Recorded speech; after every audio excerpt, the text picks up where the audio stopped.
Good morning guys. बिहान हिजो रातिबाट पानी परेको, आज नि बिहानसम्मै पानी परेछ। पानी परेर यस्तो हालत छ। खाना खाएर हामी चाहिँ घाँस काट्न हिँड्यौँ। अब एक डोको घाँस काटेर लिएर आउने।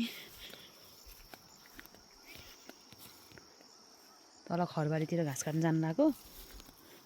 अब जुका कति आउँछ है। यता नि यो वनमा पनि डढेर लाग्यो। आगो लाएर यो पातहरू सबै यस्तो भएछ। पछि फेरि हरियो पलाएको, यो सबै हरियो पलाएको छ। हामी तल भिरमा जान्छौँ घाँस काट्न।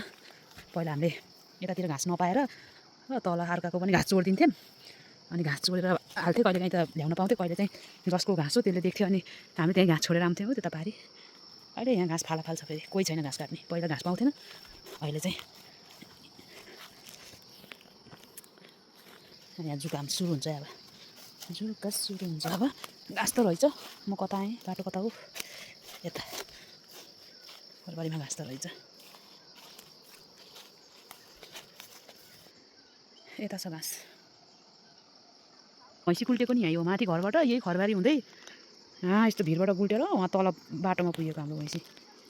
नचलाउने भैँसी फुस्काएर गुल्टेको भिर छ क्या फेरि। पहिला त मान्छे हिँडिराखेर बाटो थियो, अहिले त के यस्तो यस्तो भिर छ है। यस्तो पाखामा घाँस काट्ने। उहाँ तल बाख्रा पनि रहेछ। अब हामी यहाँ घाँस काट्छौँ। घाँस त रहेछ यहाँ टन्नै।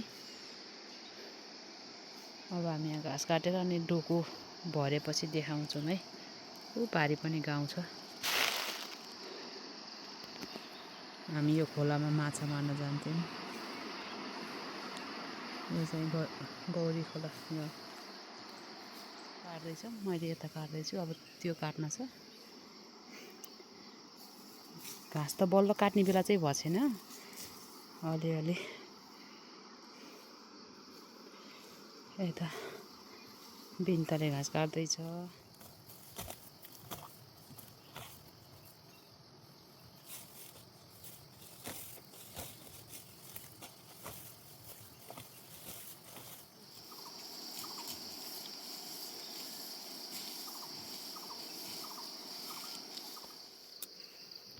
डोको भरियो। अब हामी घरतिर जान्छौँ। पानी पर्यो। यत्रो पाखा काट्दा बल्ल डोको भरियो। पानी पनि पर्यो, पानी नि पर्यो। बाबाले 15 मिनटमा डोको भर्छ भनेको, यो आधा घन्टा लाग्यो। घाँस त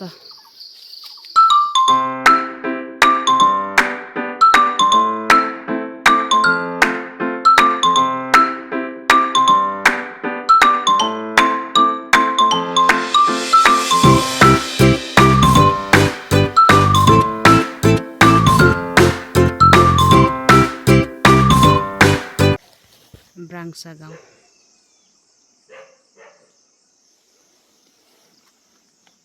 यहाँ चाहिँ के बत्ती बनाउन लागेको रहेछ। तारै तार छ। अस्ति हामी आउँदाखेरि लिन आएको थियो। अहिले जाने बेलामा पनि आइसक्यो यिनीहरू यहाँ। पाङ्रे मेरो कोको छोला, मेरो कोको छोला हो यो। सानोमा कति नामो थियो। मेरो कोको याद आउँछ तिमीलाई देख्यो भने। मेरो कोको छोला हो यो।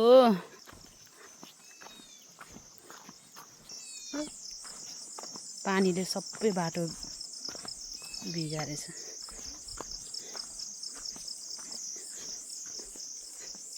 घर पानी खान्छ फेरि। हिरोलाई तल हुने। अब हामी पोखरा। यहाँबाट चाहिँ पिस सुरु। अब हामी 1 घन्टामा पुग्छौँ पोखरा। अब बाई बाई। हाम्रो पिच सुरु भयो, नयाँ पिच। अब हामी पोखरा जाँदैछौँ।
गएको थियौँ हामी।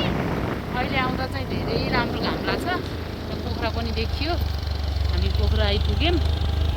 ल अब फेरि गाउँ गयो भने म फेरि भिडियोहरू बनाएर हाल्नेछु। म फेरि गाउँ गयो भने तपाईँहरू चाहिँ हेरेर रमाइलो गर्नु होला। गाउँको थोरै सानो भ्लग मेरो, धेरै बोल्न त आउँदैन मलाई, बोल्न त धेरै आउँदैन, अलिअलि बोलेछु। फर्स्ट भिडियोमा भन्दा चाहिँ म सेकेन्ड भिडियोमा थोरै बोलेछु।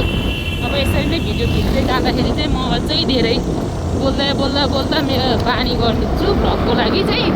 तपाईँहरू चाहिँ हेरिदिनु होला, सब्सक्राइब गरिदिनु होला, सेयर गरिदिनु होला मेरो गाउँको भिडियो। र हाम्रो गाउँ जाने गाडी